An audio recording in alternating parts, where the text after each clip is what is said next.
चलिए, last class में हमारी बातें कहां तक हुई थी? बाइफिनाइल्स में हम बातें कर रहे थे और लास्ट टाइम पर हमारा डिस्कशन यहां पर चल रहा था कि बल्कि अगर अपन बात करना चाहें बल्कि ortho substituent restrict free rotation, the ring remains orthogonal when the ortho substituents on either side of the inter-ring bond are different, the biphenyls becomes chiral. देखिए ये कहना क्या चाहता है, सबसे पहले इस बात को ध्यान से आप लोग सुनेंगे कि जो इसने बात की ना इंटर रिंग बॉन्ड, तो ये बात कर रहा है इसके रिस्पेक्ट में, ये इंटर रिंग बॉन्ड है। कोई भी पोजीशन जो डिफाइंड होती है ना वो किसी की रिस्पेक्ट में होती है। क्लियर? जैसे अगर आपने ये बेंजीन बना दिया है, अब यहां पर कोई ऑर्थो मेटा पैरा नहीं है। जैसे ही आपने जी ग्रुप लगा दिया, मान लीजिए CH3 लगा दिया, और इसके रिस्पेक्ट में अब ये कौन सी है? ऑर्थो, ये मेटा और ये पैरा। मान लीजिए आपने यहां पर Cl लगा दिया और यहां पर क्या लगा दिया है? Br। अब देखो आपको पोजीशंस कैसे, ये जो Br है ना ये CH3 की तो पैरा पोजीशन पर है, पर Cl की मेटा पोजीशन पर है। तो ये कहता है कि कौन सी ऑर्थो पोजीशन इस बॉन्ड के रिस्पेक्ट में बात कर रहा है। क्लियर? कहता है इसके रिस्पेक्ट में ये वाली पोजीशन कौन सी है? ऑर्थो। ये वाली पोजीशन भी कौन सी है? ऑर्थो। ये वाली पोजीशन भी कौन सी है? ऑर्थो। और ये वाली पोजीशन भी कौन सी है? मतलब दोनों रिंग में इधर वाली दोनों ऑर्थो, उधर वाली दोनों ऑर्थो। पर कैसे आ जाए? बल्कि ऑर्थो सब्स्टिट्यूएंट। पहली कंडीशन की बल्कि आ जाए, तो बल्कि आने से क्या होगा? Restrict free rotation. जो रिंग इस सिग्मा बॉन्ड पर घूम रही थी अब उनको घूमने से रोकेगा। दूसरा क्या कहता है? when the ortho substituents on either side of the inter ring bond, इस रिंग की बात, बॉन्ड की बात कर रहा है, are different, तो डिफरेंट भी होने चाहिए, the biphenyl becomes chiral। तो आपके बाइफिनाइल कायरल बन जाएंगे। आपको ना POS देखना है ना आपको CS देखना है। क्वेश्चन आएगा तो आपको केवल ये देखना है इधर लगे हुए एटम और ग्रुप बल्कि डिफरेंट होने चाहिए, इधर भी लगे हुए एटम और ग्रुप बल्कि भी होने चाहिए और डिफरेंट भी होने चाहिए, द मॉलिक्यूल बिकम कायरल। ठीक है? चलिए, जैसे अगला क्वेश्चन हमारे सामने है, अब इस क्वेश्चन को हम कैसे अप्रोच करेंगे? हमें पता है ये बाइफिनाइल है और इनको कायरल होने के लिए कायरलिटी सेंटर की जरूरत नहीं है। कैसे चेक करेंगे? ये देखो, ये इधर से अगर अपन बात करें, ये रही ऑर्थो पोजीशन इस रिंग की, ये रही ऑर्थो। चेक कीजिए क्या लगे हुए ग्रुप बल्कि हैं? जी हाँ, NO2 और Br दोनों ही बल्कि है। बल्कि के साथ साथ डिफरेंट भी हैं। हाँ, इधर वाले रिंग पर भी चेक कीजिए, इसके रिस्पेक्ट में ये रही ऑर्थो पोजीशन, ये रही ऑर्थो पोजीशन। बताइए कौन लगा हुआ है? CHO। इधर कौन लगा हुआ है? Cl। बताइए दोनों बल्कि एंड डिफरेंट। तो हम डिक्लेयर कर सकते हैं ये मॉलिक्यूल कैसा रहेगा? कायरल, मतलब ऑप्टिकली एक्टिव। हालांकि इसमें कायरलिटी सेंटर कितने हैं? 0। तो मॉलिक्यूल को कायरल होने के लिए कायरलिटी सेंटर की कोई जरूरत नहीं है। मॉलिक्यूल में सिमेट्री एलिमेंट्स नहीं होने चाहिए। क्या ये पॉइंट आपको समझ में आया? तो ऐसे हैंडल करना है, वहां पर हमें POS COS देखने की जरूरत, इस पॉइंट से सीधा आंसर निकालेंगे। चलिए, अगले कुछ मॉलिक्यूल्स हमारे पास और भी हैं जो विदाउट कायरलिटी सेंटर क्या हो सकते हैं? कायरल। हम इस पर इसलिए जा रहे हैं क्योंकि ये वाला एग्जांपल नीट 2016 ने पूछा है, तो ऐसे ही कुछ और मॉलिक्यूल्स भी हैं जिन पर हम ऐसी बातें कर सकते हैं। इनको हम बोल सकते हैं एलिन्स या फिर बोल सकते हैं क्यूमुलेटेड पॉलीन्स। देखिए आप समझ गए होंगे, पॉली मतलब मोर देन वन, इन का मतलब डबल बॉन्ड, जिनमें डबल बॉन्ड एक से ज्यादा हो। लेकिन एक से ज्यादा भी क्या, क्यूमुलेटेड भी आग में लगाया हुआ है। क्यूमुलेटेड का मतलब होता है लगातार, मतलब जो आपके डबल बॉन्ड आने चाहिए वो कैसे आने चाहिए? लगातार, विदाउट एनी ब्रेक। जैसे अगर अपन बात करना चाहेंगे, हमारे सामने मॉलिक्यूल है, बताइए इसमें लगातार दो डबल बॉन्ड है कि नहीं है? तो ये सबसे छोटी क्यूमुलेटेड पॉलीइन है, ये सबसे छोटी क्यूमुलेटेड पॉलीइन। पॉली का मतलब मोर देन वन, तो बताइए डबल बॉन्ड एक से ज्यादा है, और क्यूमुलेटेड का मतलब लगातार भी है। एक तो हो ही नहीं सकता, एक तो पॉली में आ ही नहीं सकता ना, तो मिनिमम दो तो होने चाहिए, और दोनों क्या होने चाहिए? लगातार। तो ये क्यूमुलेटेड पॉलीइन का एग्जाम्पल है।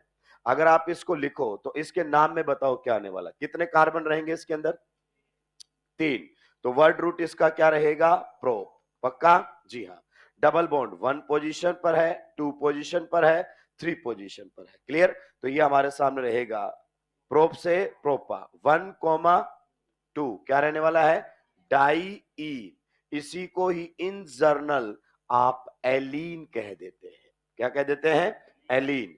जब इस पर इधर उधर कुछ और एटम या ग्रुप लगा दोगे ना, तो उसको हम एलीन का नाम देते हैं। तो जो आपकी सब्स्टिट्यूटेड होती है प्रोपा 1,2 डाईईन इज नॉन एज एलीन। तो ये जो वर्ड आगे लिखा हुआ है ना एलीन, एलीन का मतलब है, अब आप यहां पर ClBr लगाओ, CHO कुछ और लगाओ, ये जो पार्ट है मॉलिक्यूल में क्या रहना चाहिए, फिक्स। तो इसी को ही हम बोल देते हैं क्या, एलिन्स। तो प्रोपा 1,2 डाईइन्स डेरिवेटिव जो होते हैं वो एलिन्स कहलाते हैं। क्या कहलाते हैं, एलिन्स। तो एलिन तो एक स्पेसिफिक के लिए आ गया है, लेकिन क्यूमुलेटेड पोलिन तो लगभग सभी को ही कवर करता है। आइए अब हमें इन पर भी बातें करनी पड़ेंगी। जैसा कि दोस्त हम लास्ट क्लास में भी आपको कह रहे थे कि आप जुगाड़ के साथ आगे मत बढ़िए, आपको साफ कर सकता है।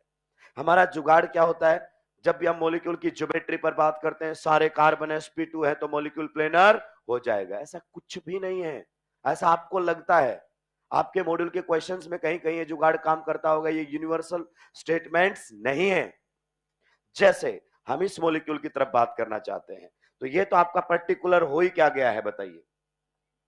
ये तो हमारे सामने रहेगा, अगर अपन बात करना चाहें प्रोपा डाईईन, क्या रहेगा, प्रोपा डाईईन। लगातार 2 डबल बॉन्ड है, इसका तो आईपैक नेम यही हो गया। और जब डेरिवेटिव बनेगा तो इधर से चटाकर ClBr कुछ लगा दोगे तो उसको हम एलिन कहने लग जाते हैं। मतलब ये वाली यूनिट तो क्या होनी चाहिए, फिक्स। अब इस मॉलिक्यूल पर हम बात करें तो देखिए, आप बताओ इस कार्बन की हाइब्रिडाइजेशन स्टेट क्या है, sp2। बताइए इस कार्बन की हाइब्रिडाइजेशन स्टेट क्या है, sp। इस कार्बन की भी हाइब्रिडाइजेशन स्टेट क्या है, sp2। क्लियर। तो इसको देखकर आपको ऐसा लगेगा ये तो प्लेनर होना चाहिए, क्योंकि सारे एटम आपके या तो sp है या sp2 है, पर ये मॉलिक्यूल प्लेनर नहीं है। इसका कोई लेना देना नहीं होता इन सब चीजों से। आइए सर कैसे पता चल रहा है आपको ये मॉलिक्यूल प्लेनर नहीं है, ज्योमेट्री से बात करते हैं। अगर ये मॉलिक्यूल आपका इस प्रकार से रहा होगा तो हम इसका ऑर्बिटल डायग्राम बनाते हैं। ये कार्बन नंबर 1 है, ये कार्बन नंबर 2 है, ये कार्बन नंबर 3 है। तो ये रहेगा हमारे सामने कार्बन नंबर 1, ये रहेगा कार्बन नंबर 2, ये रहेगा carbon number 3। This is carbon number 1, this is carbon number 2, this is carbon number 3। ध्यान से सुनते हुए जाइए, आपको लिखने का मौका दिया जाएगा। आप बताइए 1 और 2 के बीच में एक पाई बॉन्ड है कि नहीं है। पाई बॉन्ड किससे बनता है, p ऑर्बिटल्स की साइडवेज या कोलेटरल ओवरलैपिंग से। क्लियर। तो 1 और 2 ने पाई बॉन्ड बनाया है। दूसरी बात, वो p ऑर्बिटल कैसे होने चाहिए, पैरेलल। तो इस कार्बन की हाइब्रिडाइजेशन स्टेट बताओ क्या है, sp2। किसी भी एटम के वैलेंस सेल में कितने p ऑर्बिटल्स होते हैं, 3, px py pz। क्लियर। तो आप जानते हैं इसके 2 p ऑर्बिटल तो किस में चले गए हैं, मिक्सिंग में, हाइब्रिडाइजेशन। तो इस कार्बन के पास कितना p बचा हुआ है, एक। मान लेते हैं वो py है, क्या मान लेते हैं, py। तो इस कार्बन पर अगर अपन बात करें तो यहां पर आपके सामने रहा होगा py। तो बताओ अब 2 नंबर पर भी py होना ही चाहिए, तभी तो पाई बॉन्ड बनेगा पैरेलल ऑर्बिटल से। तो इसका भी ये ऑर्बिटल कौन सा है, py। इसका भी ये ऑर्बिटल कौन सा है, py। तो py py में क्या बन गया है, पाई बॉन्ड। आइए आगे बढ़ते हैं दोस्त। नेक्स्ट अगर अपन बात करें तो गौर से देखिए 2 और 3 नंबर में भी क्या है, पाई बॉन्ड। आप मुझे बता सकते हैं 2 नंबर की हाइब्रिडाइजेशन स्टेट क्या है, तो इसके कितने p ऑर्बिटल मिक्सिंग में गए हैं, एक। 2 बचा लिए इसने। क्लियर। जिसमें से एक से तो ये पाई बॉन्ड बना चुका है। क्लियर। तो py से तो ये ऑलरेडी पाई बॉन्ड बना चुका है। आप बताइए, मेरे सवाल का वापस से जवाब दीजिए, किसी भी एटम के वैलेंस सेल में कितने p ऑर्बिटल होते हैं, 3। py कितना होता है, एक। तो इसके पास py था, उससे पाई बॉन्ड बना लिया है। अब या तो जो बचाया इसने, या तो px होगा या pz, py तो नहीं हो सकता दूसरा। तो मान लेते हैं हम कौन सा रहा होगा, pz। तो बताइए अगला जो पाई बॉन्ड बना होगा वो कौन से ऑर्बिटल्स की ओवरलैपिंग से बना होगा, pz एंड pz ऑर्बिटल की ओवरलैपिंग से बना होगा। क्या ये पॉइंट आपको क्लियर हो गया है। आइए दोस्तों अब मैं आपको बताता हूं। अगर आपने इस वाले कार्बन नंबर 1 पर ध्यान दीजिए, अगर कार्बन नंबर 1 का py बचाया हुआ है तो आप बता सकते हैं इसके बाकी के जो 3 सिग्मा बॉन्ड है वो कौन से प्लेन में होंगे। आईओसी पढ़ चुके हैं आप। अगर इसने py बचाया हुआ है तो फिर इसके 3 बॉन्ड किस में बने होंगे, भाई वापिस से याद दिलाऊं क्या, अगर ये कार्बन आपका कैसा है sp2, तो आप जानते हैं ये 3 हाइब्रिड ऑर्बिटल होंगे इसके, जिससे सिग्मा बॉन्ड बनाएगा। और जो बचा हुआ ऑर्बिटल होगा, मान लीजिए कौन सा बचाया आपने, py, कौन सा बचाया है, तो आप मुझे बता सकते हैं ये बाकी के बॉन्ड कौन से प्लेन में होंगे, ये बाकी के बॉन्ड होंगे x, पक्का। तो यहां पर आप बताइए ये जो बॉन्ड बनेंगे सिग्मा, ये कौन से बॉन्ड प्लेन में आएंगे, एक्स जेड प्लेन के अंदर आएंगे कि नहीं आएंगे। उधर वाले बताइए कौन सा बचा रखा आपने, पी जेड, तो बचे हुए बॉन्ड कौन से प्लेन में आएंगे, किस में आएंगे, एक्स वाई में, पक्का। आप बताइए टर्मिनल वैलेंसीज का प्लेन सेम है कि परपेंडिकुलर है, ये वाले बॉन्ड कौन से प्लेन में है, एक्स जेड, और वो वाले कौन से में है, x z plane x y plane के परपेंडिकुलर होता है कि नहीं होता है। सो रियल मॉलिक्यूल ऐसा होता है, ना कि ऐसा।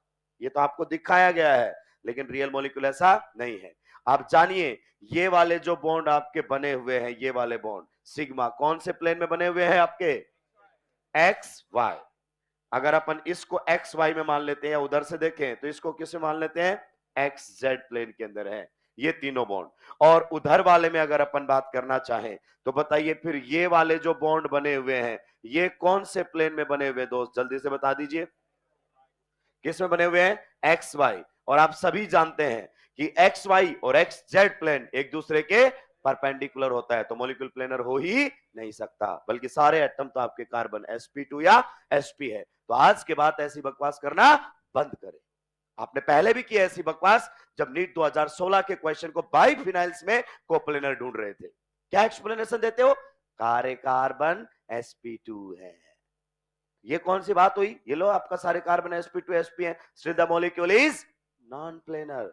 तो 2 कोड़ी के सवालों में लगने वाले जुगाड़ को हर जगह मत लगाइए आप, मॉलिक्यूल की ज्योमेट्री ऐसे आप डिसाइड नहीं कर सकते। लेकिन सर इसका क्या लेना देना है रियलिटी से, देखिए मैंने रियल मॉलिक्यूल का आपके सामने डायग्राम भी बनाने की कोशिश यहां पर की है। जैसे यहां पर एक आपके सामने ये एटम है, एक एटम आपको ये दिखाई दे रहा होगा, क्लियर। उसी प्रकार से अगर अपन बात करना चाहें, एक एटम आपके सामने ये है और एक एटम ये है। अब आपको इसमें साफ साफ दिखाई दे रहे होंगे ये दोनों एटम तो बोर्ड के प्लेन में है। अगर आप बोर्ड का प्लेन कौन सा मान लेते हो, एक्स जेड, तो देखो ये तो बोर्ड के प्लेन में, लेकिन ये बोर्ड के प्लेन से बाहर आपकी तरफ है, और ये बोर्ड के प्लेन के उस तरफ आपसे दूर है, मतलब ये मॉलिक्यूल प्लेनर नहीं है। अगर सर इसका रियल डायग्राम आप हमें दिखाने की कोशिश करो, तो रियल डायग्राम इस मॉलिक्यूल का कुछ इस प्रकार से है। ये है ये मॉलिक्यूल, आप गौर से देख सकते हैं, ये देखिए यहां पर अगर अपन बात करना चाहें, ये टर्मिनल वैलेंसीज कौन से प्लेन में है, ये आपके एक्स जेड प्लेन के अंदर है। तो ये किस में है, एक्स वाई। तो देखो x z plane x y plane के क्या रहेगा, परपेंडिकुलर। तो ये टर्मिनल वैलेंसी तो कौन से प्लेन में आ गई है बताओ, हॉरिजॉन्टल। और ये किस में आ गई है, वर्टिकल। तो terminal valencies are lying in the perpendicular plane. तो मॉलिक्यूल प्लेनर कैसे हो सकता है जब सारे एटम एक प्लेन में है ही नहीं। यही पॉइंट आपको समझ में आया। दूसरी बात, अगर आपसे पूछे, अच्छा एग्जामिनर जो कि जेई एडवांस पूछ चुका है, जेई एडवांस बातें कर चुका है इन सब पर आईओसी के अंदर, कि maximum atoms lying in a single plane this molecule, maximum atoms lying in a single plane in this molecule. समझिए, अगर मैं कौन सा प्लेन ले लेता हूं, वर्टिकल, तो बताओ कौन कौन से एटम आ गए मेरे प्लेन में, yellow, red, black, black, black, यहां तक सेम प्लेन में मॉलिक्यूल। ये प्लेन से बाहर आपकी तरफ, और ये प्लेन के उधर आपसे दूर। तो देखो sp2 पर वेज डैश है, तो ऐसी बकवास नहीं करना, अपने sp2 पर वेज डैश नहीं होते हैं। कितने आए मैक्सिमम एटम, 5। अगर सर आप ओरिजेंटल प्लेन ले लेते तो लो लो ये है ओरिजेंटल। अब बताइए कौन कौन है, red, yellow, black, black, black, ये प्लेन से ऊपर और ये प्लेन से नीचे, वर्टिकल प्लेन में ये वाले एटम्स। तो मैक्सिमम कितने एटम लाई करेंगे एक प्लेन के अंदर, 5 एटम मैक्सिमम आपके एक प्लेन के अंदर लाई करेंगे। लेकिन सर क्या आप यहां पर आईओसी रिलेटेड बातें करने के लिए आए थे, नहीं, मुझे तो इस मॉलिक्यूल को कायरल बनाना है। क्या बनाना है, कायरल। मुझे इसके अंदर सिमेट्री एलिमेंट्स को गायब करना है। किसको गायब करना है, सिमेट्री एलिमेंट्स को मुझे यहां पर इनमें से गायब करना है। और सिमेट्री एलिमेंट्स क्या होते हैं, एक तो आपका अपन देखते हैं प्लेन ऑफ सिमेट्री, और एक देखते हैं क्या, सेंटर ऑफ सिमेट्री। हमें इनको क्या करना है, गायब। चलिए कोशिश करते हैं किस प्रकार की बातें यहां पर आपको दिखाई देंगी। मान लीजिए हमारे सामने रियल मॉलिक्यूल ये है, आपको डायग्राम हमेशा ये बनाकर देगा, तो आपको मालूम होना चाहिए लगातार पाई बॉन्ड कैसे आ रहे हैं, बताओ। इवन लगातार पाई बॉन्ड कैसे आ रहे हैं, 1 2 even, then the terminal valencies will be in perpendicular plane. यही तो बना है परपेंडिकुलर प्लेन, ये नीचे मैंने लिखा भी हुआ है, आपको परेशान होने की जरूरत नहीं है। तो लगातार पाई बॉन्ड इवन है, तो टर्मिनल वैलेंसीज मतलब ये वाले एटम्स जो हैं वो सेम प्लेन में नहीं आएंगे। आइए अब देखो, इधर भी क्या लगे हुए एच एच, उधर भी क्या लगे हुए एच एच। सबसे पहले बताओ क्या इसमें सेंटर ऑफ सिमेट्री हो सकती है? मैंने क्या बोला था, अगर टर्मिनल वैलेंसीज टेट्राहेड्रल एनवायरनमेंट बनाती हैं तो उसमें सेंटर ऑफ सिमेट्री, क्योंकि ये वाली वैलेंसी कौन से प्लेन में है, वर्टिकल, और ये वाली, तो ऐसा तो वह बनता था जिसमें sp3 में होता था, एक प्लेन में सॉलिड लाइन होती थी, एक प्लेन में वेज एंड डैश, और वहां सेंटर ऑफ सिमेट्री गायब। तो आप बताइए इसमें सेंटर ऑफ सिमेट्री मान सकते हो क्या?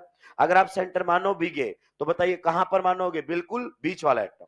अब आप सोचिए बीच वाले एटम से ऐसे लाइन ड्रॉ करोगे तो इधर तो कौन मिलेगा, रेड, लेकिन रेड के अपोजिट तो कोई है ही नहीं दोस्त। ये देखिए रेड के अपोजिट कोई है क्या, इधर कोई भी नहीं है, क्योंकि रेड आपका वर्टिकल प्लेन में है और ये दोनों वैलेंसी किस में है, हॉरिजॉन्टल। ना तो रेड के अपोजिट कोई उधर है और ना ही येलो के अपोजिट इधर कोई है। अगर इस सेंटर से आप लाइन ड्रॉ करोगे तो देखो ये सेंटर से उधर किसको मिलेगी, येलो से, फिर लेकिन इधर येलो है ही नहीं, क्योंकि यहां पर जो एटम है एक अप है और एक डाउन है। तो जैसे ही वैलेंसीज परपेंडिकुलर प्लेन में गई तो सेंटर ऑफ सिमेट्री तो क्या हो जाता है, गायब। चेक मत करना, इसका मतलब क्या हुआ, अगर लगातार नंबर ऑफ पाई बॉन्ड कैसे हुए, इवन, टर्मिनल वैलेंसीज किस में चले गई, परपेंडिकुलर प्लेन में, कैसा एनवायरमेंट बनाती है, टेट्राहेड्रल एनवायरमेंट, और बताया था टेट्राहेड्रल में आपका सेंटर ऑफ सिमेट्री नहीं होता। अब आगे चेक करने की जरूरत नहीं है। अब हम बात करते हैं इसमें प्लेन ऑफ सिमेट्री की। सबसे पहले क्या ये मॉलिक्यूल प्लेनर है? अगर ये मॉलिक्यूल प्लेनर होता तो आज हम कह देते प्लेनर है तो पीओएस है और एकाइरल डिक्लेयर कर देते, पर मॉलिक्यूल प्लेनर नहीं है, तो हमें एक बार प्लेन ऑफ सिमेट्री चेक कर लेना चाहिए। चलिए अगर अपन इस मॉलिक्यूल को कट करने की बात करें तो देखो, अगर मैं इस मॉलिक्यूल को बीच वाले ब्लैक एटम से कट करता हूं तो क्या आपको ये एक प्लेन नजर आता है? क्यों नहीं आता है?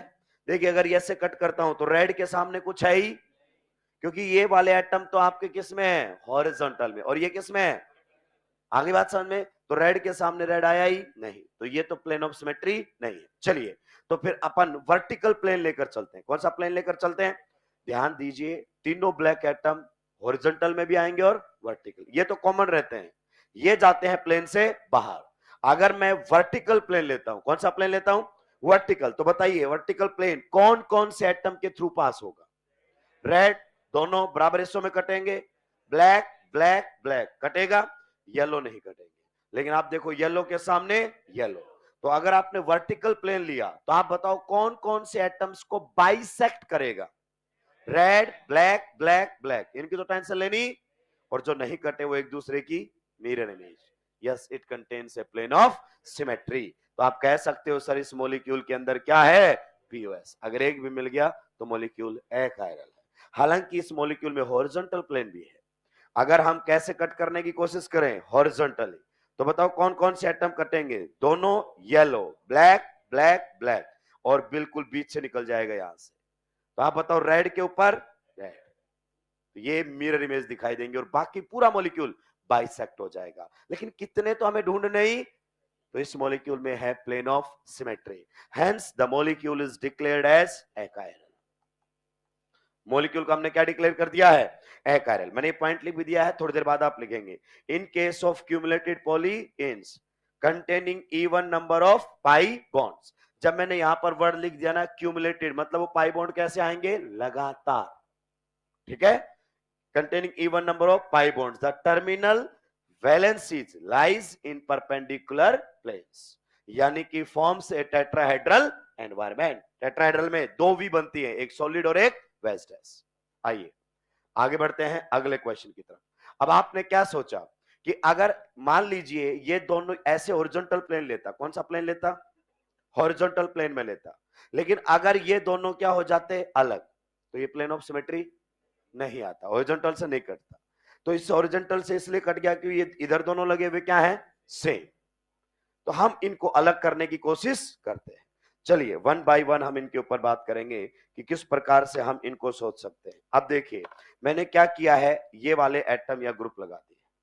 अब देखो इस वाले टर्मिनल पर, इस वाले टर्मिनल पर ये दोनों क्या है, अलग, लेकिन ये दोनों अभी भी क्या है, सेम। ठीक है, सबसे पहले बताओ क्या इसमें आपको सेंटर ऑफ सिमेट्री नजर आ रही है?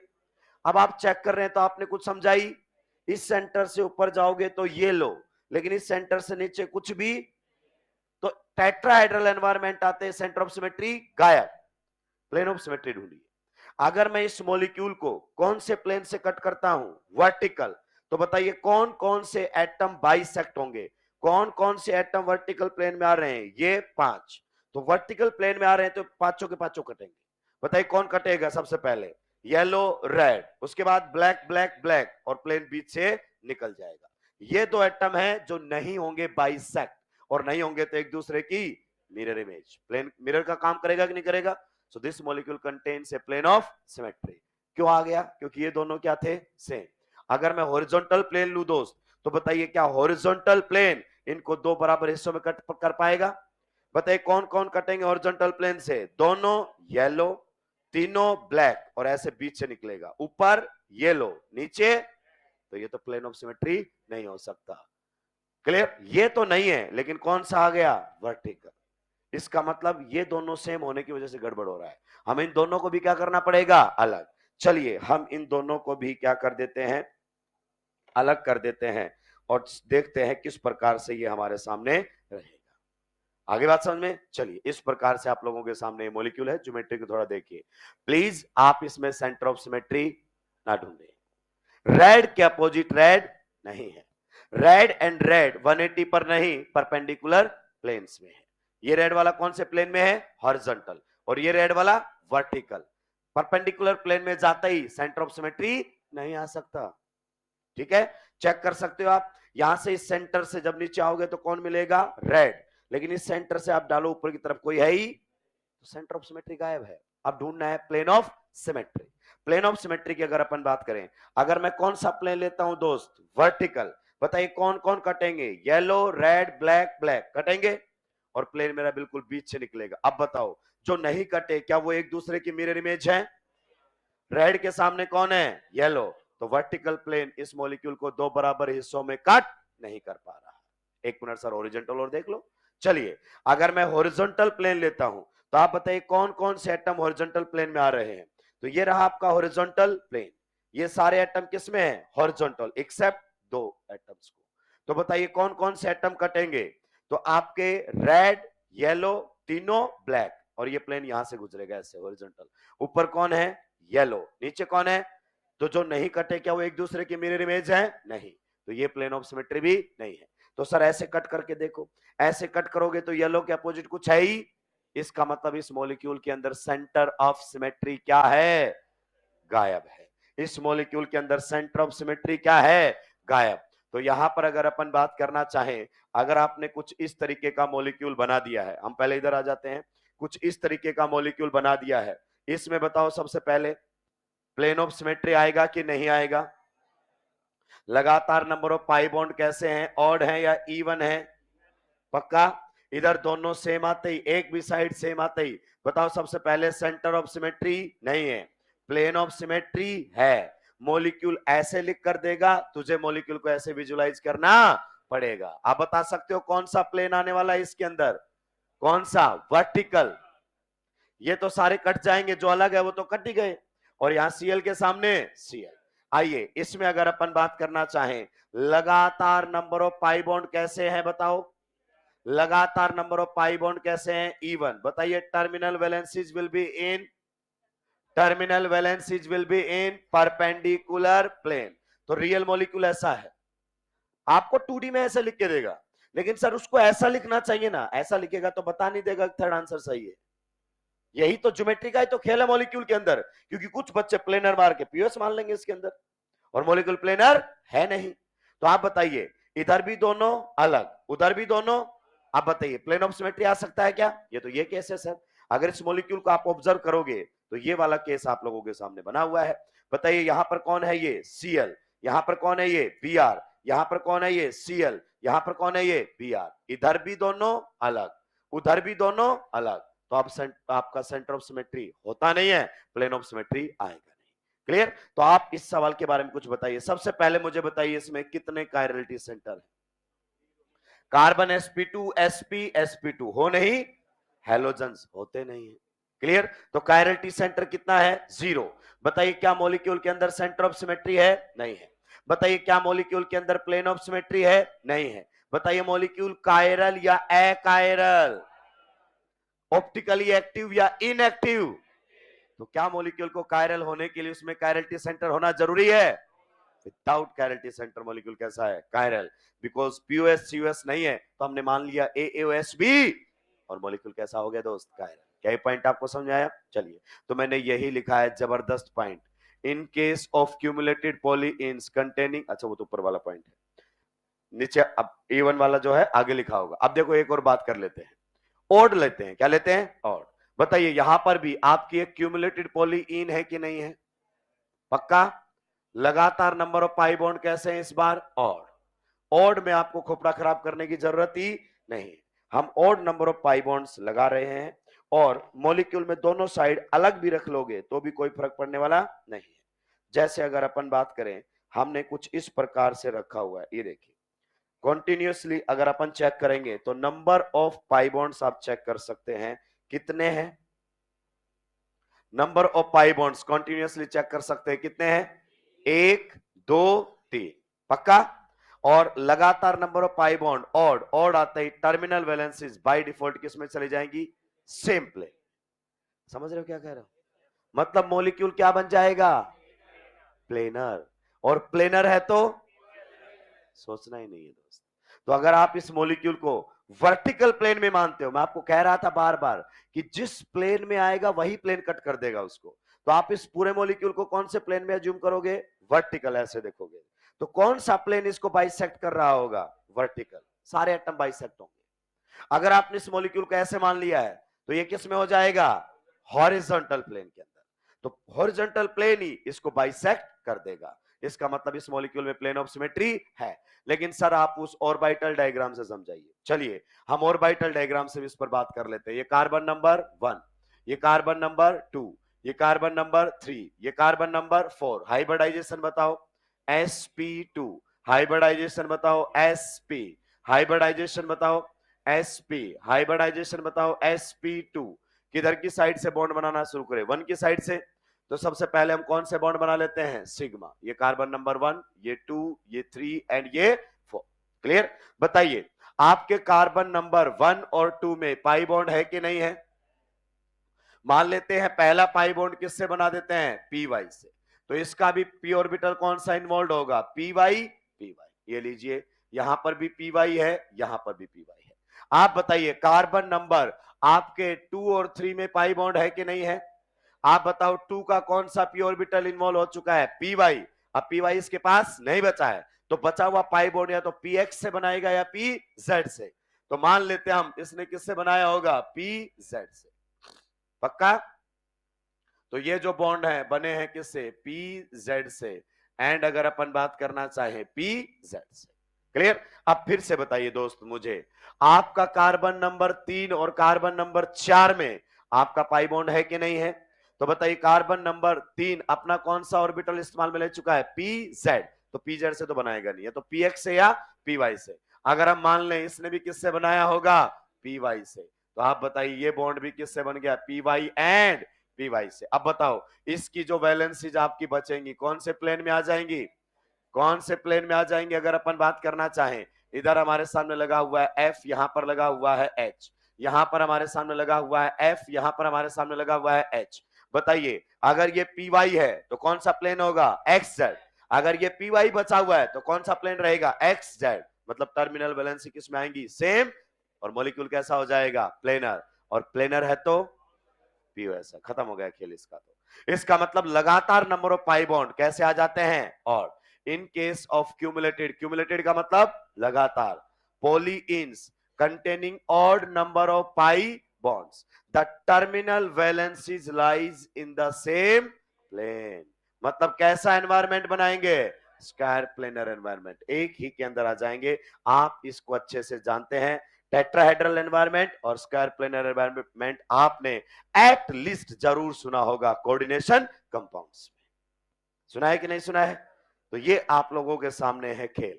मतलब ओड है तो खोपड़ा खराब करने की जरूरत ही, ओड है तो मॉलिक्यूल कैसा हो जाएगा? प्लेनर, और प्लेनर है तो खत्म हो गया। इवन में कब चेक करो, इधर और इधर सेम आ गए तो पीयूएस आ जाएगा, दोनों साइड अलग आ गए तो पीयूएस। तो वहां पर आपको ऐसे ऐसे यू करने की जरूरत, कर लिया क्लास के अंदर, सीधा क्वेश्चन की अप्रोच डिसाइड हो गई है कि cumulated polyenes odd number of pi bond inactive, हटा, पीयूएस आएगा हमेशा ही। और सॉरी इवन के अंदर चेक करेंगे दोनों साइड अलग होने, एक भी साइड अलग आ गया तो पीयूएस आ जाएगा। तो इस तरीके की हमें अप्रोच रखनी है, जल्दी से नोट डाउन करेंगे, आगे बढ़ेंगे।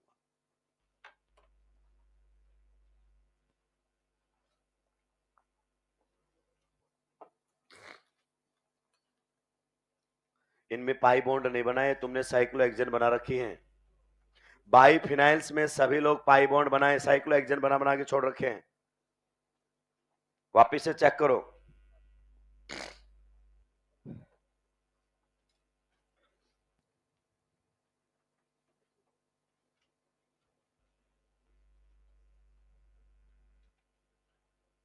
तो हर एटम अगर sp2 या sp निकल जाए तो गारंटी देते हो मॉलिक्यूल प्लेनर होगा?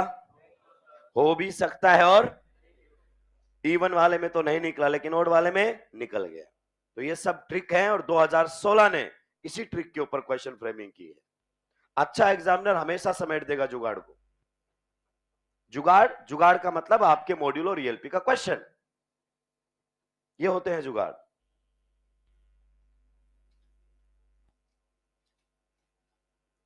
और जो जुगाड़ पर फिट नहीं होगा उसको हम मॉड्यूल से हटा देंगे।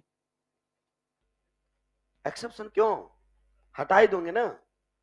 मॉड्यूल आपसे पहुंचने से पहले तो मेरे पास आया होगा ना, सीधा आपके पास तो आता नहीं है। हर साल हम चेक करते हैं, मुझे लगा कि ये तो मेरे जुगाड़ में फिट नहीं होगा, परेशान करेगा बच्चों को, हटा दो। तो कहां हो जाएगा बच्चा? पेपर में हो जाएगा फाइनल में परेशान। तब अपने को क्या कहेगा? वो तो खुशियां मॉड्यूल बना के बना रहा है। लेकिन जो ड्रॉपर है वो जानते हैं मॉड्यूल तो 3 साल से सोल्व कर रहे हैं, पूरा सोल्व कर रखा अपन ने, कोई क्वेश्चन छोड़ा ही नहीं है। क्यूमुलेटेड वर्ड का मतलब लगातार।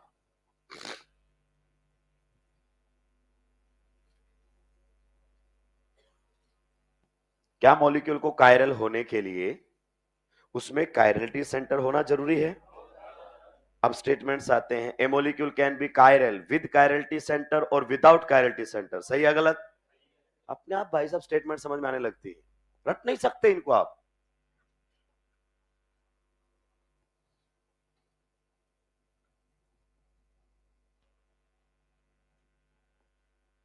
अब मान लो किसी मास्टर ने ऐसे एग्जांपल्स देखे ना हो, नीट 2016 से पहले स्टेटमेंट बना दिया होगा, molecules without chirality centre chiral, गलत, क्योंकि उसने पढ़े ही नहीं है। तो ऐसी स्टेटमेंट आती है, कई बार बच्चा लेके आता है, मैं बोलता हूं भाई ये गलत है, क्योंकि मैं जानता हूं आपको समझा नहीं सकता, क्योंकि वो बात आपके काम की नहीं है। लेकिन जिस भी सर ने बनाई है वो बस नोट्स को देखकर बनाई है कि अच्छा ऐसा हो जाए तो ऐसा हो जाए, नहीं नहीं, स्टेटमेंट हमेशा कोई अच्छा ऑथर बनाए तो, कोई स्टैंडर्ड बुक दे तो, और स्टैंडर्ड बुक स्टेटमेंट देने से डरते हैं।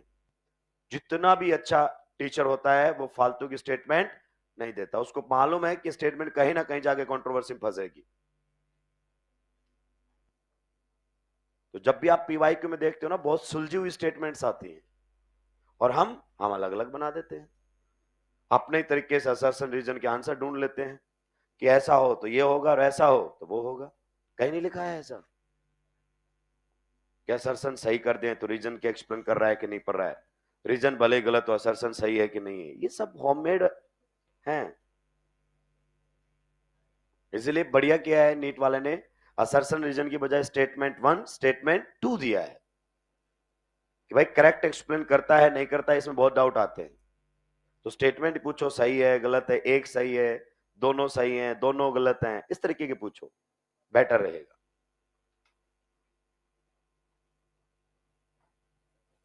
सुलटा दिया दोस्तों।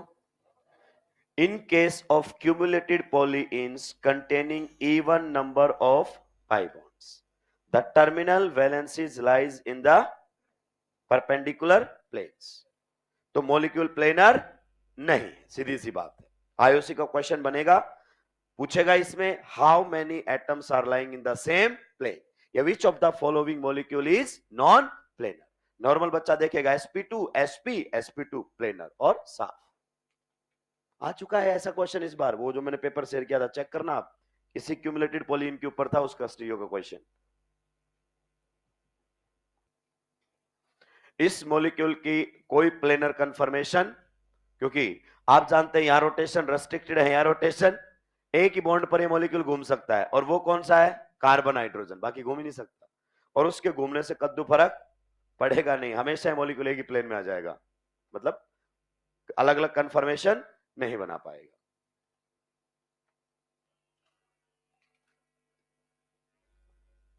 सुलटा दिया है क्या? Can we move to the next slide? ए, अब तू स्पीड नहीं बढ़ाएगा, फोटो खींचेगा अब तू, हो गया है?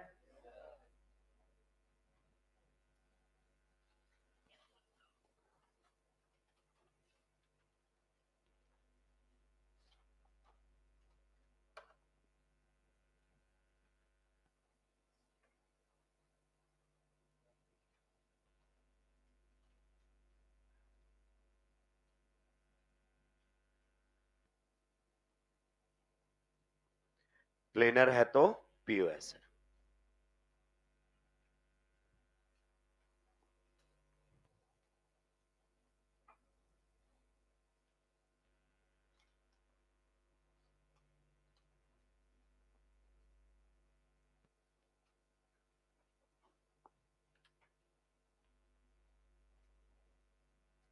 जल्दी जल्दी सुलटाएंगे दोस्तों।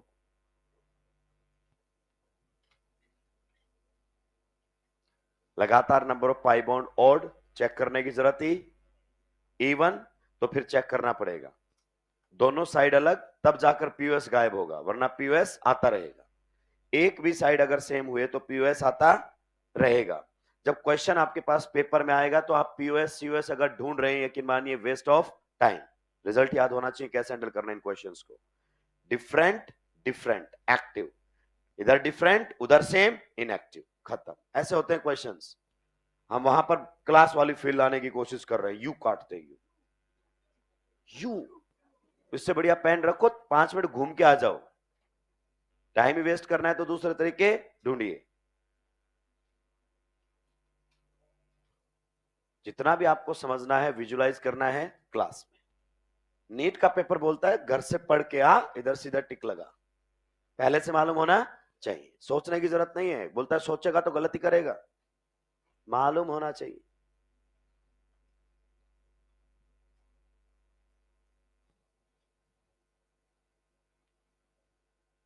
सुलटा दिया है। अगर आपके पास सेम कलर नहीं है तो प्लीज आगे बढ़ जाइए, कोई दिक्कत की बात। आप पढ़े लिखे हैं, पी वाई या पी जेड लिखोगे तो आपको मालूम है वो परपेंडिकुलर प्लेन में है, कलर से ही आइडेंटिफाई ना होता है।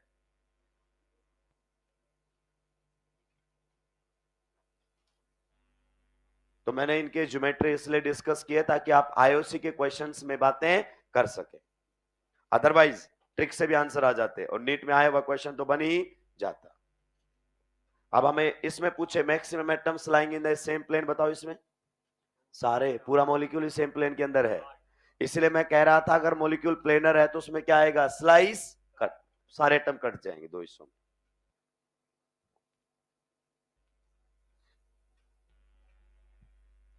In case of cumulated polyenes containing odd number of pi bonds, the terminal valencies lie in the same plane.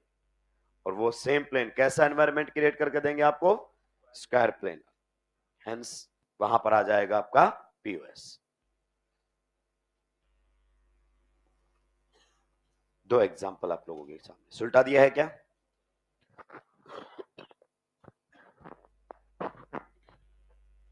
ऐसा लिखा हुआ मिलेगा कि वैसा, ऐसा, वो तो हमें सोचना है कि अच्छा इसकी टर्मिनोलॉजी कहां है। एग्जामिनर ऐसा लिख कर देगा, अगर हमने वैसा सोच भी लिया तो क्वेश्चन हो जाएगा हमारा। ऐसा लिखकर मॉलिक्यूल एग्जामिनर आपको कभी नहीं देगा, ऐसा लिखने से बढ़िया है वो आपको आंसर बता दे।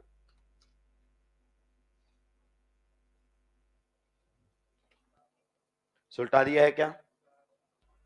Can we move to the next slide? चलिए। ए, तो बिना सर का है क्या? कितने लोगों ने लिख लिया है बताओ?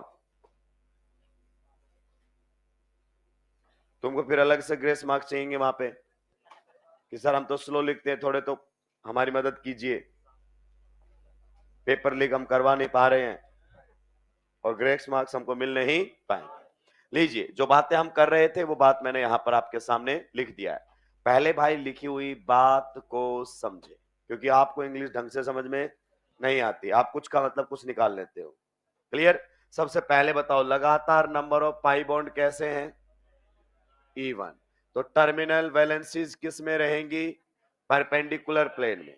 तो क्या लगातार E1 आता ही मॉलिक्यूल को कायरल डिक्लेयर कर दिया जाएगा? नो, नहीं डिक्लेयर किया जाएगा। देखो क्या लिखा हुआ है, अनसिमेट्रिकली सब्स्टिट्यूटेड।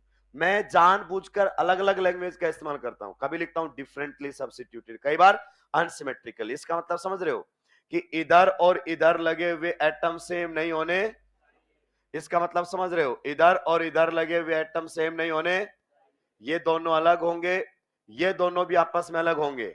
अब इस अलग का मतलब ये मत सोच लेना अगर यहां पर जो आ गए वो वहां पर नहीं आ सकते, इसका कोई मतलब, बस तुम्हें ये दोनों देखने एट ए टाइम, तुम्हें ये दोनों देखने एट ए टाइम। आगे बात समझ में? तो ये लिखा गया है अनसिमेट्रिकली सब्स्टिट्यूटेड क्यूमुलेट, अगर अपन बात करना चाहें cumulenes with even number of double bonds are chiral, कि लगातार आपके पाई बॉन्ड कैसे आ जाएं? इवन, और दोनों साइड लगे हुए ग्रुप क्या हो जाएं? डिफरेंट। तो आपका जो क्यूमुलिन रहेगी वो क्या हो जाएगी? कायरल। तो ये इस बार बल्कि होने चाहिए कि केवल डिफरेंट, डिफरेंट, हमें कोई रोटेशन थोड़ी रोकना है यहां पर, तो इधर तो हमारा डिफरेंट होने से ही काम चल जाएगा, मॉलिक्यूल क्या हो जाएगा? कायरल। अब एक साथ लिखेंगे आप दोस्त, ये जो बात है ये थोड़ी सी एडवांस बात हो गई, हल्का सा अगर एग्जामिनर ऊपर जाएगा तो अच्छे एग्जाम्स में यहां से क्वेश्चन आए। देखिए मैं क्या कहना चाहता हूं, if pi bond is being replaced by an even membered ring, ध्यान देंगे, लोग ये चिल्लाते हैं पाई बॉन्ड को रिंग से, रिंग को पाई बॉन्ड से रिप्लेस कर दे, नहीं, आधी बात बोलते हैं वो, पाई बॉन्ड को इवन मेंबर्ड रिंग से रिप्लेस करते हैं, या फिर इवन मेंबर्ड रिंग को पाई बॉन्ड से, इवन मेंबर्ड होनी चाहिए। क्लियर?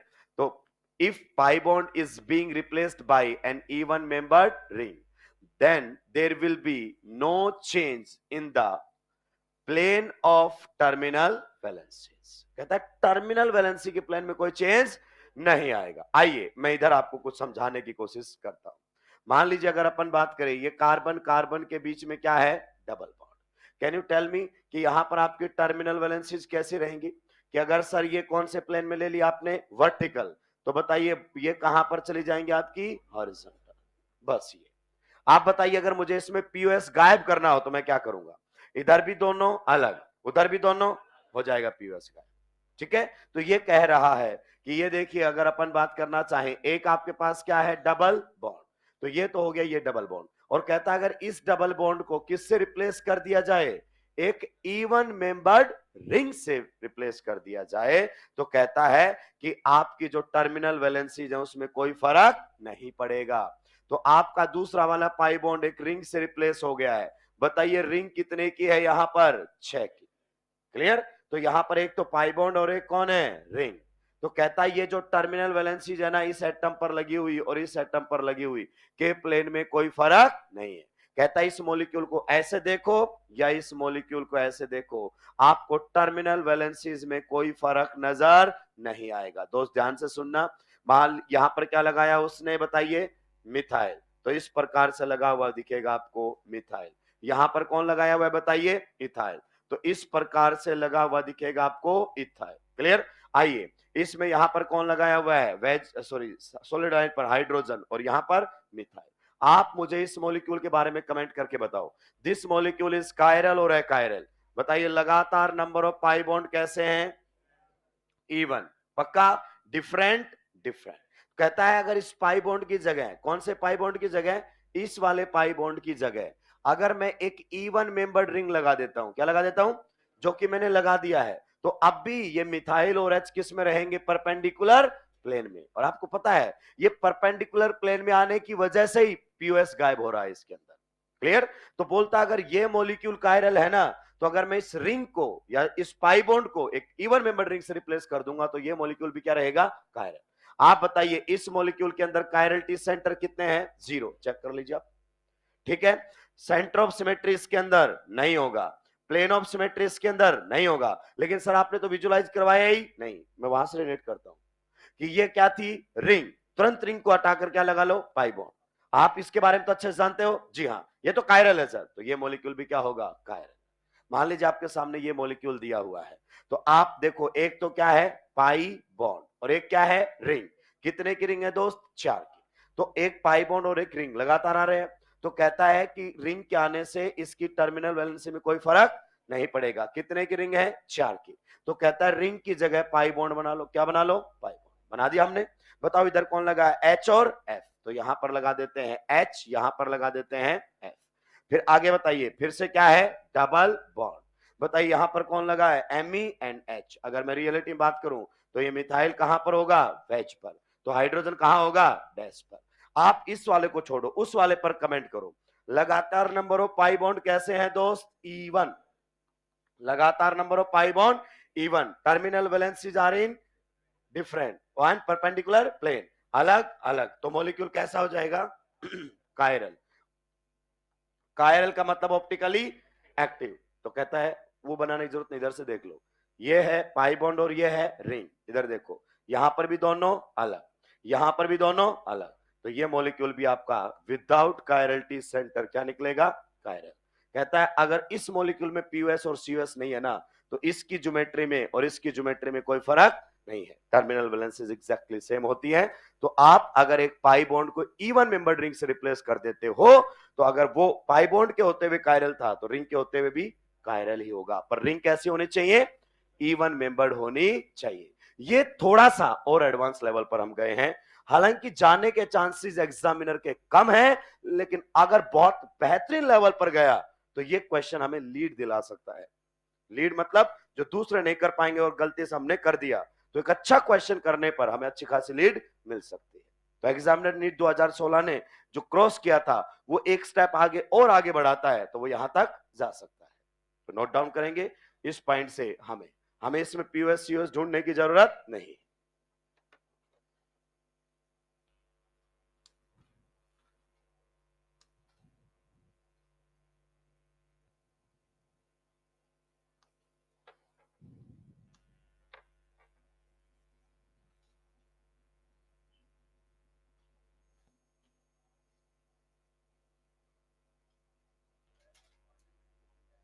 ऑड मेंबर रिंग में चेक करना पड़ेगा बेटा जी, ऑड के अंदर फिर आपको बिल्कुल जीरो लेवल से बातें करनी पड़ेंगी, ऑड में आपका जुगाड़ काम नहीं करेगा।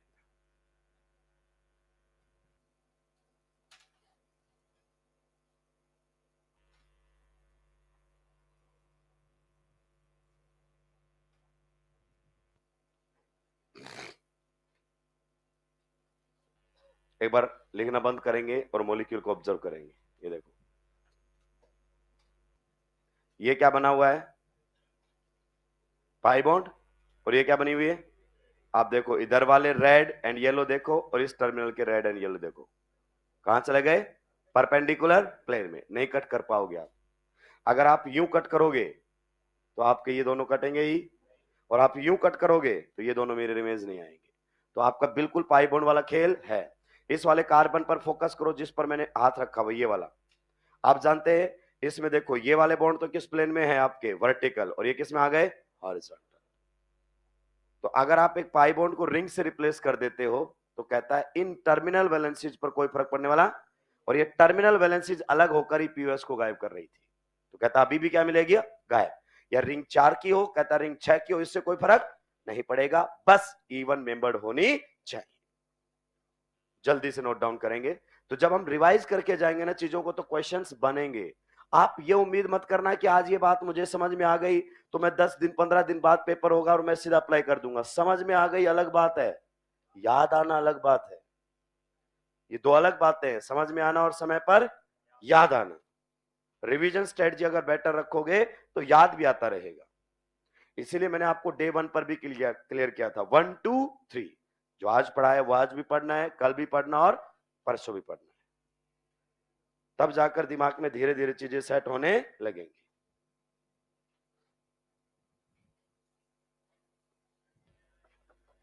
उसकी मत सुन, तू जो मैं कह रहा हूं वो सुन। उसकी सुनने के लिए सुबह सुबह क्यों उठ कर आए, तो रूम पे भी कह सकता था।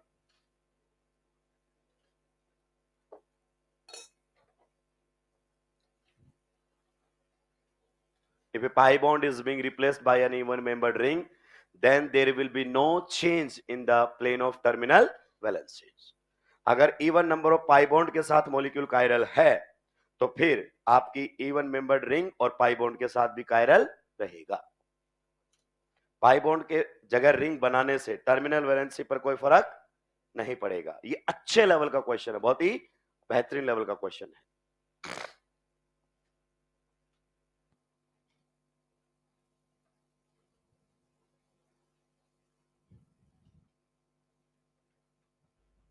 सुलटा दिया दोस्तों, आगे बढ़ सकते हैं भाई, जल्दी जल्दी सुलटाएंगे।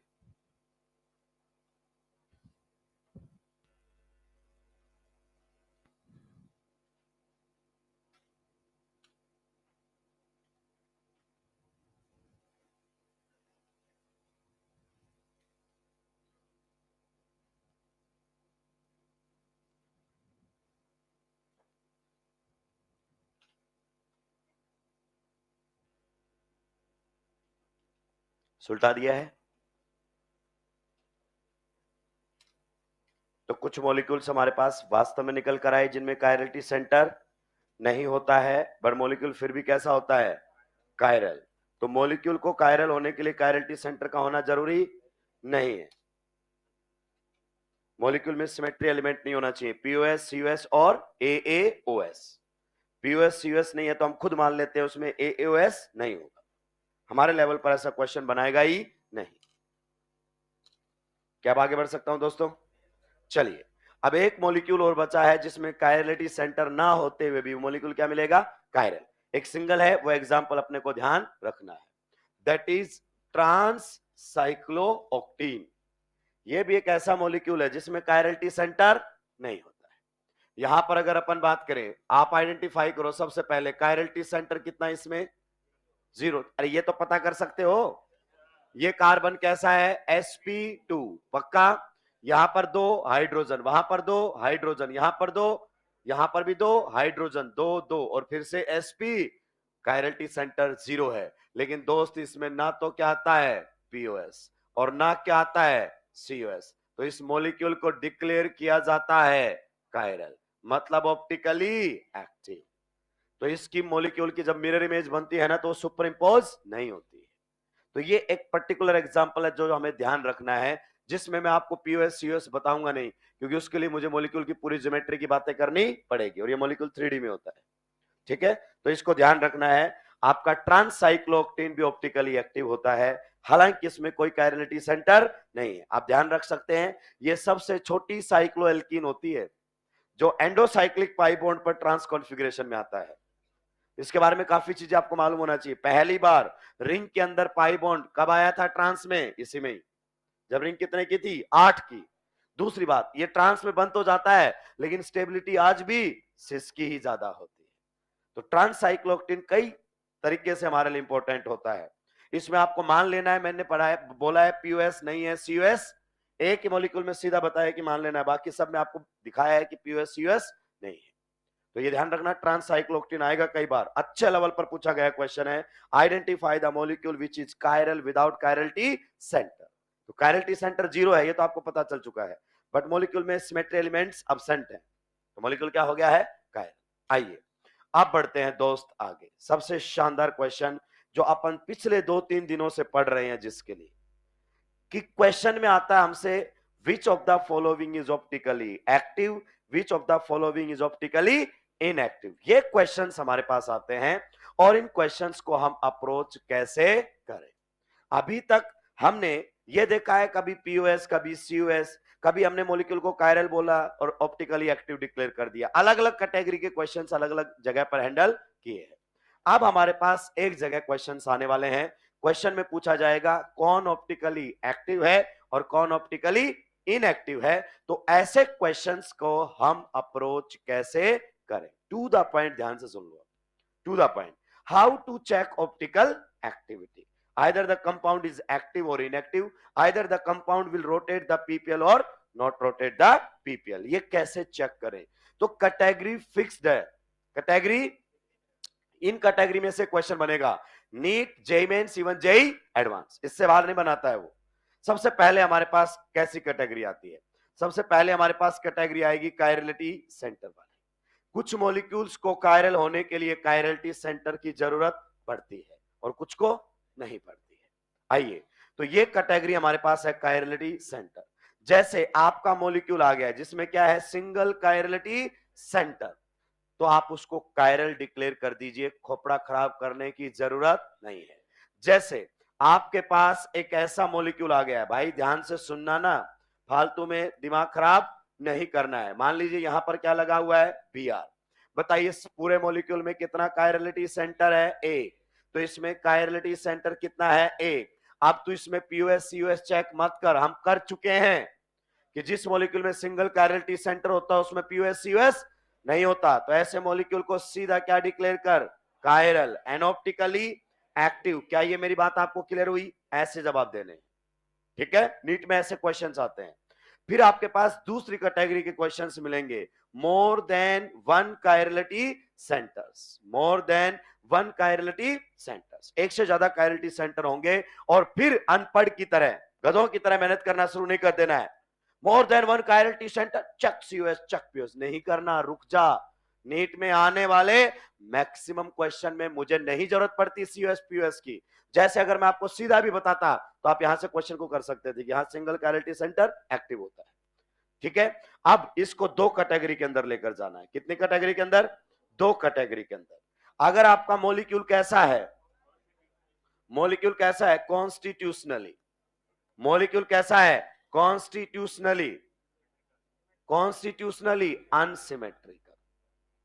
मॉलिक्यूल कैसा है? Constitutionally unsymmetrical. Molecule constitutionally unsymmetrical है पर कायरलिटी सेंटर एक से ज्यादा है। डिक्लेयर कर दीजिए ऑप्टिकली एक्टिव।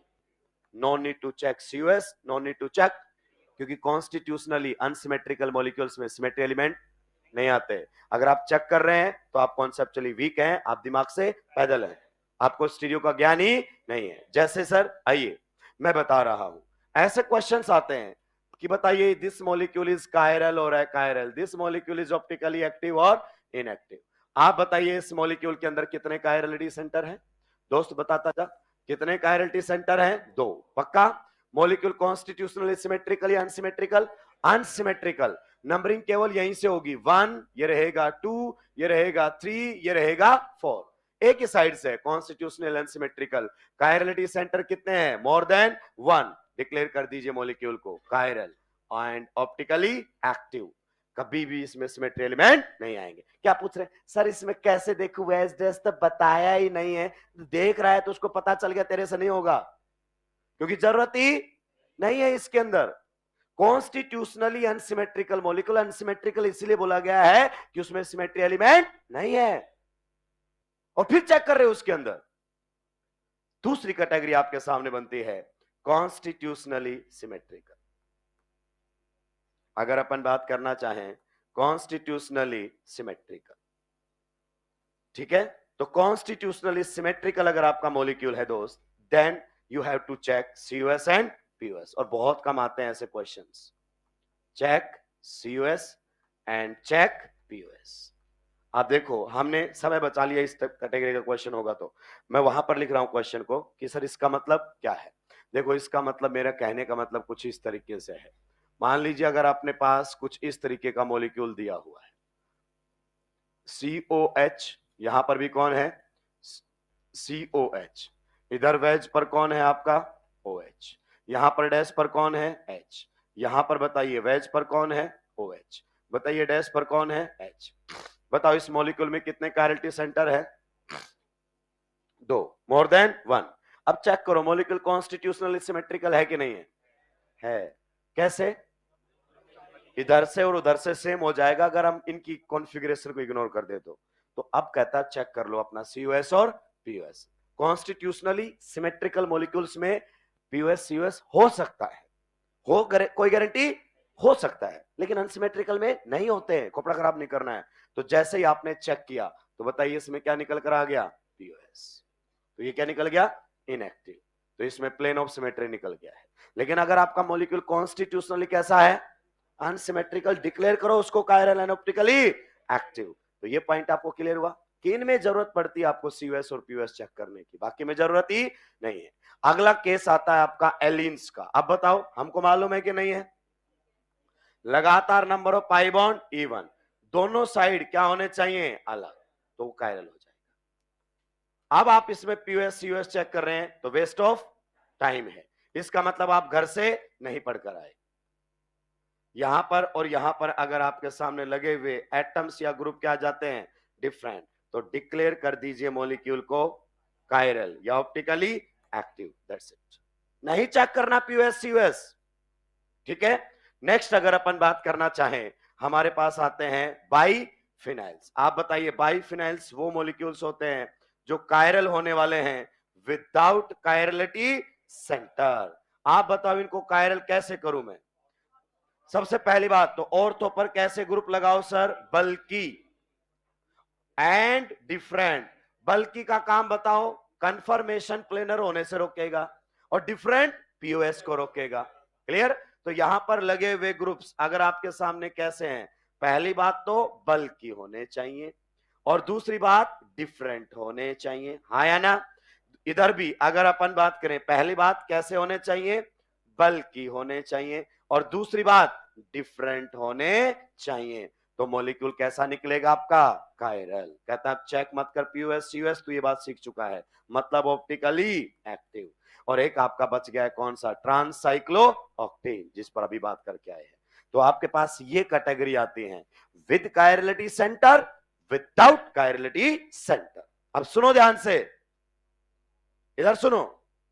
अगर मॉलिक्यूल विदाउट कायरलिटी सेंटर का एग्जांपल नहीं है, दैट इज एलिन या बाइफिनाइल, तो फिर उसके पास कायरलिटी सेंटर होना, और कायरलिटी सेंटर ही नहीं है और फिर POS COS ढूंढ रहे हैं, तो हम दिमाग से पैदल हैं।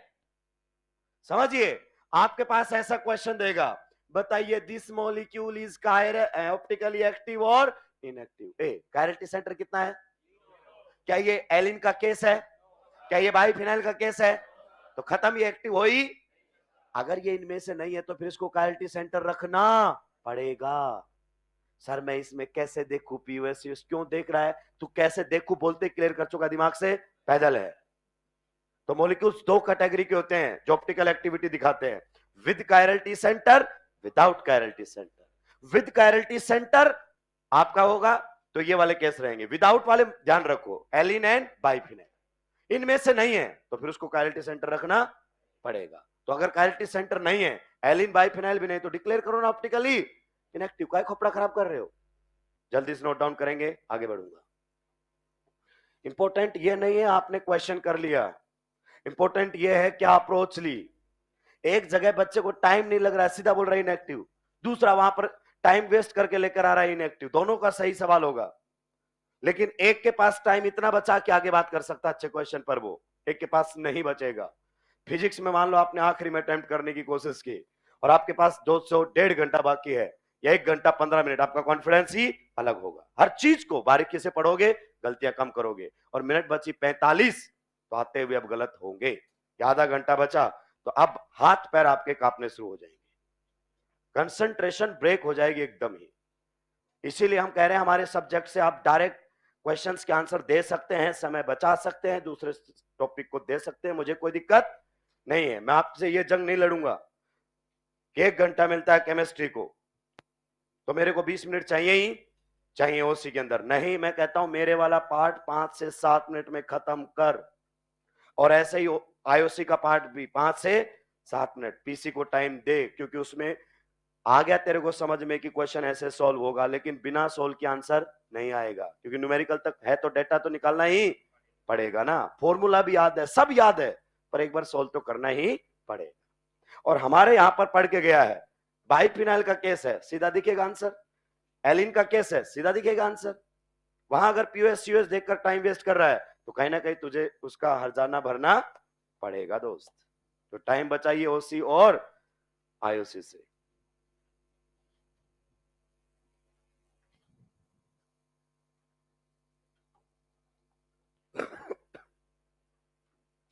अभी उन लोगों के लिए भी किफायती हो गया है जिनको पीओएस यूएस नहीं चमक रहा था। एलिन में नहीं चमका, यहां से आंसर दो। बाइफनाइल में नहीं चमका, यहां से आंसर दो। जिसको समझ में आया, जिसको नहीं समझ में आया, तुम दोनों एक लाइन पर आ गए हो। वो उसके दिमाग में क्लियरिटी है कि पीओएस यूएस नहीं है, तेरे दिमाग में क्लियरिटी नहीं है कि पीओएस यूएस कैसे नहीं है, पर तुझे पता है कि कायरल होगा। तो तुझे अकेले से पूछेगा नहीं कॉलेज में जाने के बाद, इधर आ, बाइफिनाइल वाला कैसे किया था।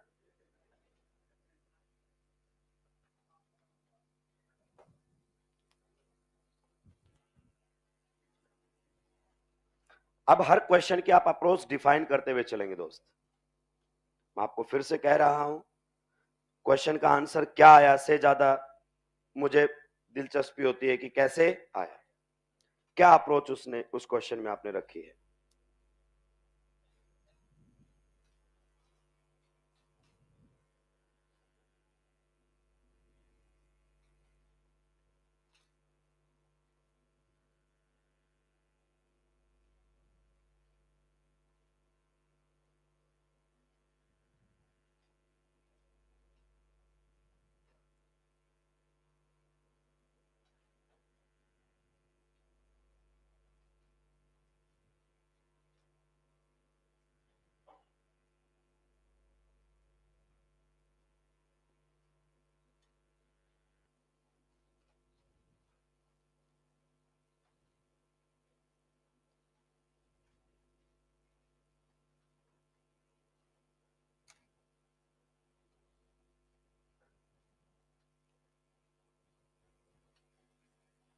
सुलटा दिया है, क्वेश्चंस की तरफ बढ़ सकते हैं। तू राक्षस यहीं टिका रहे, तेरे को कंधे बिठा के छोड़ के आना पड़ेगा मेडिकल कॉलेज तक।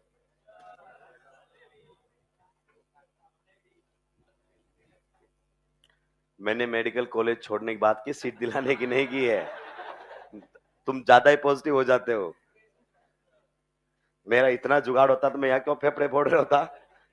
मैं भी 5 साल एमबीबीएस करने के बाद अपना ठिकाना ढूंढ लेता।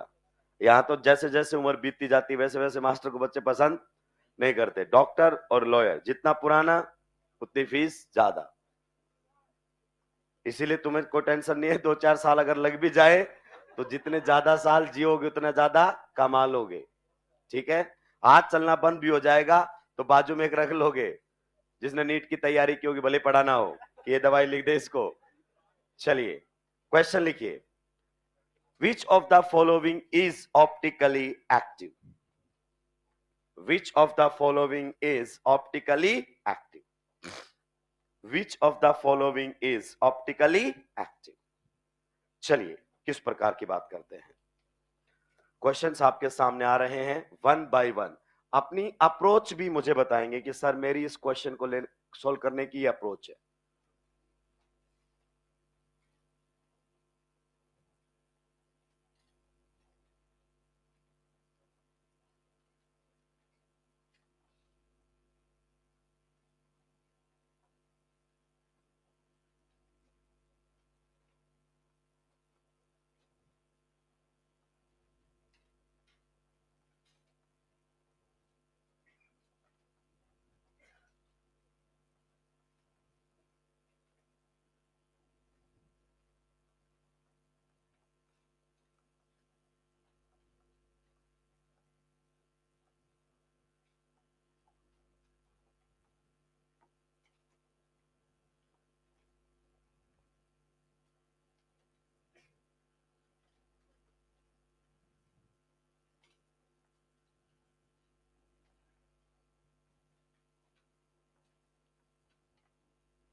क्या हो गया बेटा? साइड तो कर ही देगा तू मेरे को, इस बात को तुम मुझे पूरा विश्वास है।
जल्दी से सुलटाएंगे।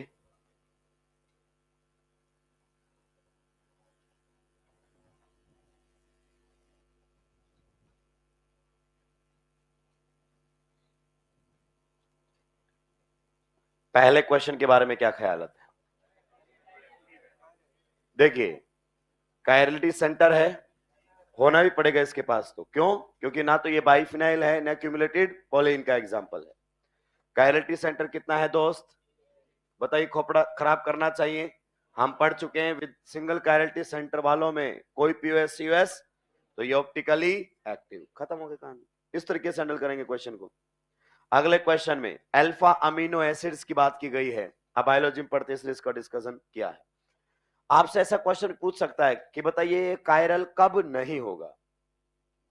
जब आपका आर क्या हो जाएगा? एच, तब ये कायरल नहीं है। तो यहां पर कंडीशन है कि इसमें आपका आर है वो एच नहीं हो सकता। क्यों नहीं हो सकता? क्योंकि आर एच नहीं है तो ये कायरलिटी सेंटर है। चेक कर सकते हैं। अगर आर एच हो गया तो कार्बन पर कितने एच हो जाएंगे? एक जैसे दो, तो फिर ये कायरलिटी सेंटर नहीं रहेगा और इनएक्टिव हो जाएगा। तो फिलहाल इसमें कायरलिटी सेंटर कितना है? एक। तो एक कायरलिटी सेंटर वाले मॉलिक्यूल्स बताओ कैसे मिलेंगे? Chiral, optically active. ऐसे सॉल्व होते हैं क्वेश्चंस।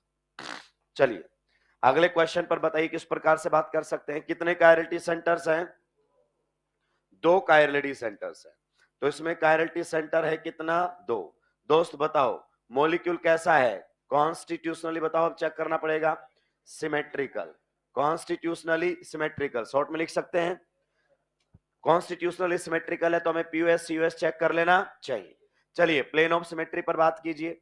आप बताइए क्या इस मॉलिक्यूल के अंदर प्लेन ऑफ सिमेट्री आपको मिलेगा? Plane of symmetry. सीयूएच के पीछे कौन है? मैं फिर से गर्दन तोड़ दूंगा।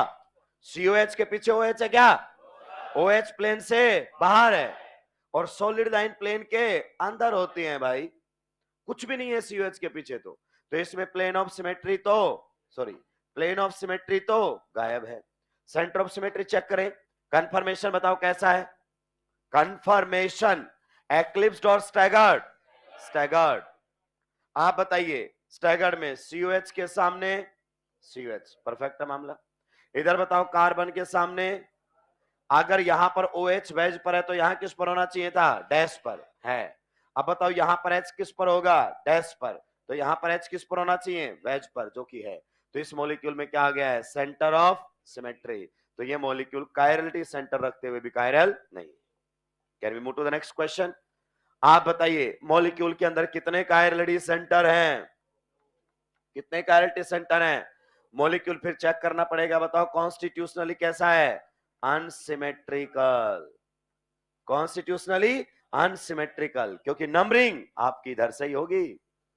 फंक्शनल ग्रुप को तो क्या मिलेगा? 1 4 1 4, लेकिन इधर से 2 नंबर अमीनो को मिलेगा और उधर से 2 नंबर हाइड्रोक्सी को मिलेगा। सिमेट्रिकल नहीं है कॉन्स्टिट्यूशनली। अब इसमें यू चेक कर रहे हैं, यू इससे बढ़िया तो वहां पर पोछा उठाओ और साफ कर दो रूम को, कि मेरे को टाइम वेस्ट करना है। कुछ और तरीका है क्या आपके यहां? तो यहां पर आप सीधा बोल सकते हो कि मॉलिक्यूल कैसा रहेगा? कायरल। आपकी गलती नहीं है, क्योंकि सामने वाले को क्लैरिटी हमने जीवन भर ऐसे निकाल दिया है कि एक से ज्यादा chirality centre check, COS check, जरूरत ही नहीं है भाई। अगले क्वेश्चन पर बढ़ेंगे, जल्दी से जल्दी बताइए। मॉलिक्यूल के अंदर किस प्रकार की बातें हो सकती हैं? कितने कायरलिटी सेंटर हैं? मॉलिक्यूल में कितने कायरलिटी सेंटर हैं? 2। बताइए, अगर 2 कायरलिटी सेंटर है, मॉलिक्यूल कैसा है? अब कॉन्स्टिट्यूशनली ए नंबर 1 यही लिखा जाएगा और कहीं लिखा ही। खोपड़ा खराब क्यों कर रहा है फिर COS POS चेक करके? इसका मतलब तो तुझे COS और POS का मतलब ही समझ में नहीं आया है। तो यहां पर मॉलिक्यूल को डिक्लेयर कर क्या? Chiral, optically active.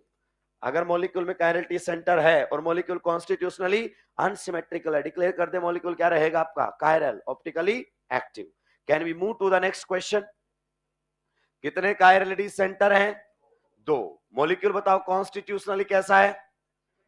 सर अगर स्टीरियो को इग्नोर करें, दोनों साइड से नंबरिंग की जा सकती है, तो अच्छी बात है। तो मॉलिक्यूल आपका है कॉन्स्टिट्यूशनली सिमेट्रिकल, पक्का? जी हाँ सर। बताइए, COS है कि नहीं है? देखना ही नहीं था। फीचर में सेंटर ऑफ सिमेट्री देखना ही नहीं होता, होता ही। तो सेंटर ऑफ सिमेट्री पर तो सीधा क्या कर दो? क्रॉस।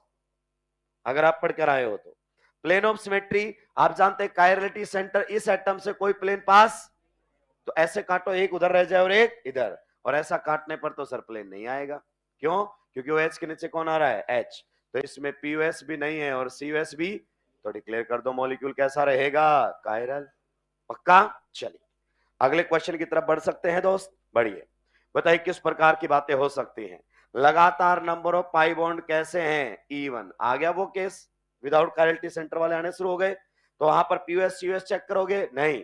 इधर H और इधर मिथाइल, उधर मिथाइल और उधर इथाइल, दोनों साइड अलग, डिक्लेयर करो कायरल। या फिर ऑप्टिकली एक्टिव? यस, ये ऑप्टिकली एक्टिव होगा, ये भी आपका ऑप्टिकली एक्टिव होगा। नेक्स्ट आ गया भाई फिनाइल वाला केस।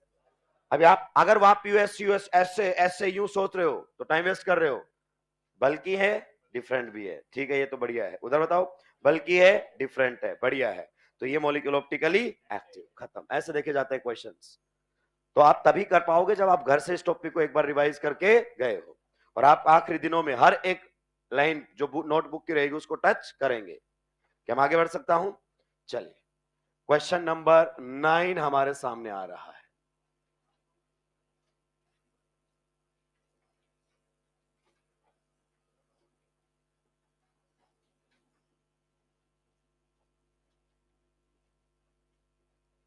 क्वेश्चन नंबर अगर अपन बात करना चाहें,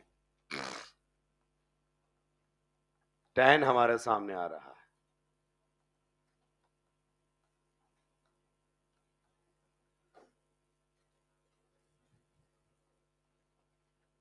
क्वेश्चन नंबर अगर अपन बात करना चाहें 11 हमारे सामने आ रहा है।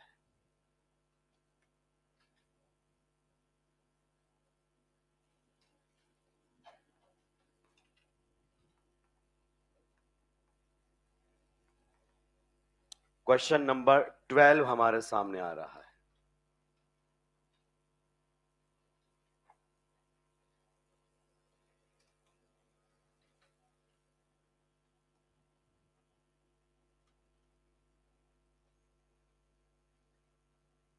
लीजिए, 12वां हो जाए फिर कोई मतलब नहीं है। आपके पास 4 और क्वेश्चन, मैं आंसर से कहीं ज्यादा दिलचस्पी आपके अप्रोच में रखता हूं। ले देकर कितने क्वेश्चन आएंगे? 3-4। मैं चाहता हूं सारे यही समेट दूं, आज बोल दूं कि देख पीवाई की करो, सारे बन जाएंगे, कि क्वेश्चन तो मैंने पहले करवा दिया।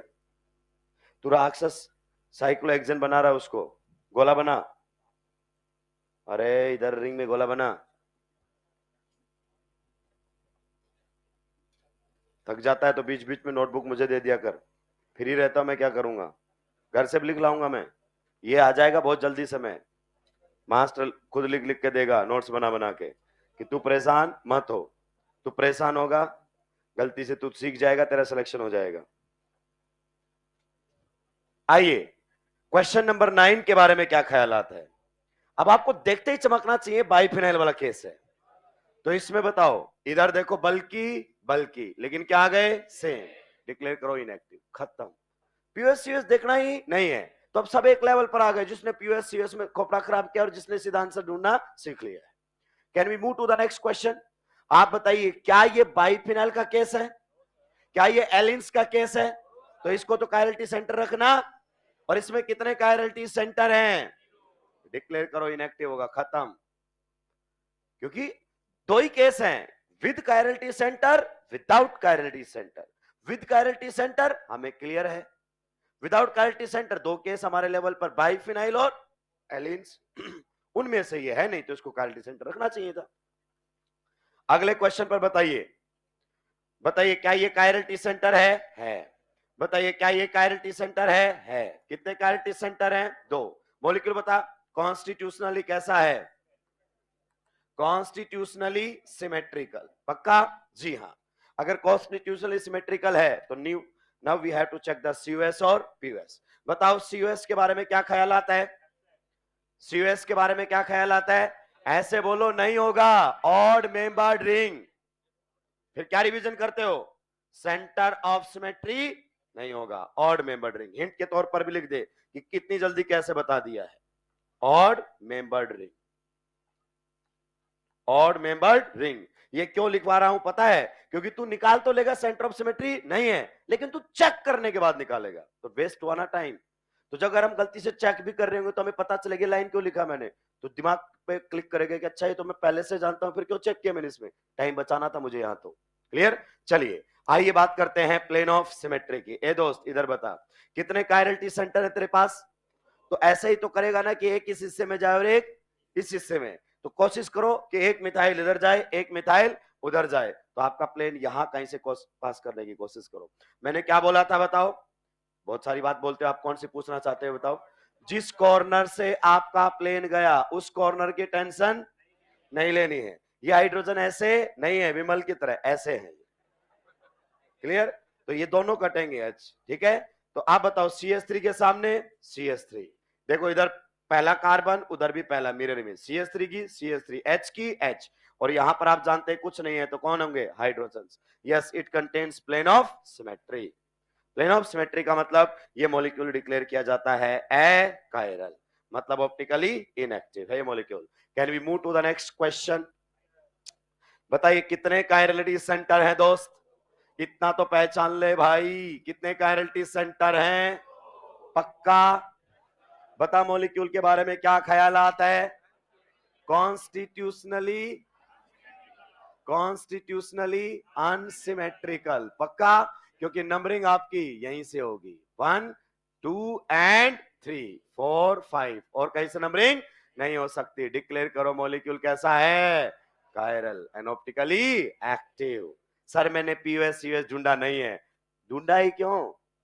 जरूरत ही कहां थी? अगर तूने ढूंढा इसका मतलब तूने चीजों को ढंग से पढ़ाई, जरूरत ही नहीं पड़ती है भाई। तो आप सोचो, अगर मैं पीयूएस यूएस ना पढ़ाऊं और ये क्वेश्चन आए तो भी बनना चाहिए था। तो नीट में आया हुआ 2017 का क्वेश्चन, जो 16 में आया था, उसमें उसमें भी अगर आपको पहले से मालूम था तो आप बिना पीयूएस यूएस के भी आंसर दे सकते हैं, सीधे हेडिंग लगाकर, molecules which are chiral without chirality centre, के कायरल होते हैं, जरूरत ही नहीं पड़ती है बाकी में। तो फिर भी हम उनको फालतू में टाइम वेस्ट करते हैं। तो आज के लिए इतना ही, बाकी बात करेंगे हम अगली क्लास में। आप सभी का बहुत बहुत धन्यवाद। तो ऑप्टिकल ऑलमोस्ट जो मुश्किल वाला पार्ट था अपना सुलट चुका है।